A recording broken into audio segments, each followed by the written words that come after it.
What is going on, movie meals? The thumbnail, I didn't really know what to do for this if you've seen this show, but I wanted to talk about it, so I was trying to be like a Viking and looking into the horizon, but I don't get to review anime as often as I'd like. I'm a big fan of anime. I'm a big believer if you like storytelling, there's no reason you should not check out anime, because it does get a bad stigma. It does get that it's very sexualized. It's tentacle stuff. You know, that's really what a lot of the narrative is with mainstream audiences, and then it's that all that stuff's definitely there. But there are a lot of great shows that are some of the best stories ever, and that's why I wanted to review Vinland Saga Season 1. I just finished it. I don't typically watch in the sub, not because I necessarily think you know, there's a lot of anime purists who are like, you have to watch the sub because that's the way it's meant to be. I don't necessarily agree with that. I think it's just as good to, I mean, there's definitely bad interpretations. There's definitely bad scripts. I think with Japanese and with English, you don't have to speak a specific language to understand if somebody's a talented actor. There are some actors who I listen to in the sub, and I don't like their portrayal of the character and the way they handle it compared to the English actors. But some series I will tend to just sit down. Normally I'll wait for the dub just because I want to take in the visuals more, so I want it to be in my language. But I will go out, watch the sub, and my brother, go check him out, Essays About Everything Art. I'll leave him linked in the description. He just had a great video about another anime, 7 Deadly Sins. So go check those out. Comment if you watch my video and went to him, please comment and say Movie Meal sent you. But he convinces me usually to watch these ones, and normally I stand my ground and say, no, I'm going to wait for the dub for that one.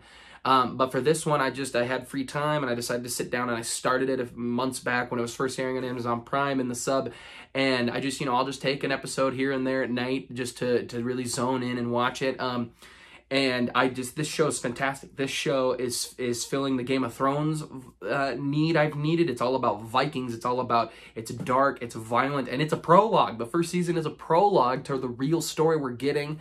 I watched 3 episodes last night and stayed up way too late because I just needed to finish it when the last one dropped. I'd heard it was so epic, and I really wanted to check that out.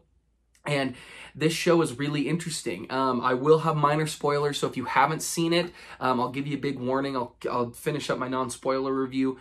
But it's Vikings. It's that time in history when the Vikings and you know, England was at war with, there's, you know, all these other countries, and you're sailing, and they're pirates, and it's got the anime amazing action. It's got very interesting characters. It does have a lot of the over intense men who are, you know, just insanely good at everything, but that's part of the reason I'm drawn to anime, to see this way of a creative story of such incredible fighters and what they can do. The action scene is phenomenal, and it's also got a hint of a cat and mouse game, of a mind battle between people, and I love that. The main characters are really great.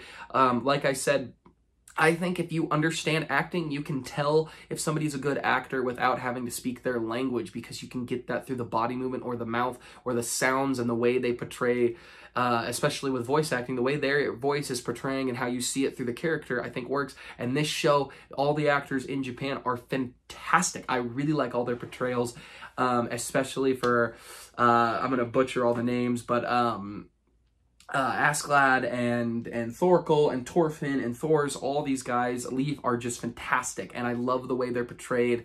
I love this story. It's a story about a boy who just loses his father and is on a quest for revenge, and him having to deal with that. And this whole first season is him coming, you know, how he stands his ground for so long of wanting to I guess we're gonna get into some minor spoilers here, but it's an amazing show, so if you don't want to be spoiled, get out of here, go check it out. But some minor spoilers, if it's about Thorfinn and his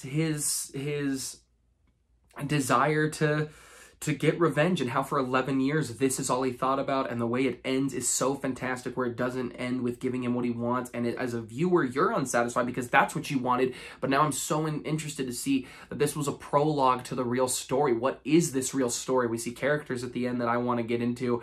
I want to understand who they are. I want to see the rest of this world and this future. It was called Vinland Saga, and we have taken time away from that idea to focus on this main character and how his growth, and I just love that. The battle scenes are really, really, really epic. I mean, the fight between him and Torkel is so incredible that I absolutely loved it. I loved all the portrayals. I love Askeladd. I think he's an amazing character. It's a bummer that we're not, spoiler, not having him for the next seasons moving forward. I'm sure we're going to get flashbacks to him.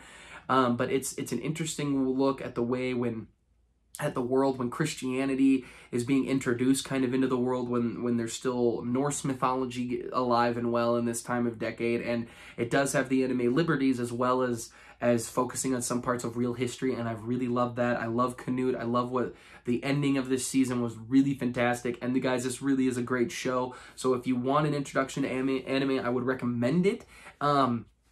It might not be the first thing to start with, but it is a really great show. If you like that kind of, not necessarily fantasy, I mean, it's filling my Game of Thrones needs because it's sword and sandal, but it's not necessarily as much fantasy.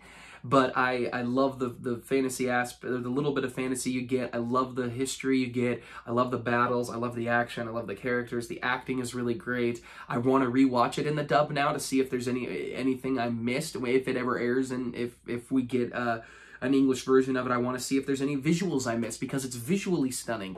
And there were a couple times I had to rewind after reading what was happening so I could make sure I really just focused in on what I was seeing. And it's beautiful, it's fantastic, and it's a really great show, and I highly recommend it. If you're a fan of movies, if you're a fan of novels, if you're a fan of TV, you have to check out anime because it has some of the best stories ever told. But yeah, guys, that's my recommendation, my quick review and reactions to Vinland Saga. If you have not seen it, if you're kind of interested, go check it out. It's really, really great. Again, go check out my brother on Essays About Everything Art. He does great anime stuff. And as always, remember to comment, like, subscribe, share. Have you seen it? Have you not? Are you interested? Comment down below. As always, thanks for watching, Mom, and we'll see you next time, guys.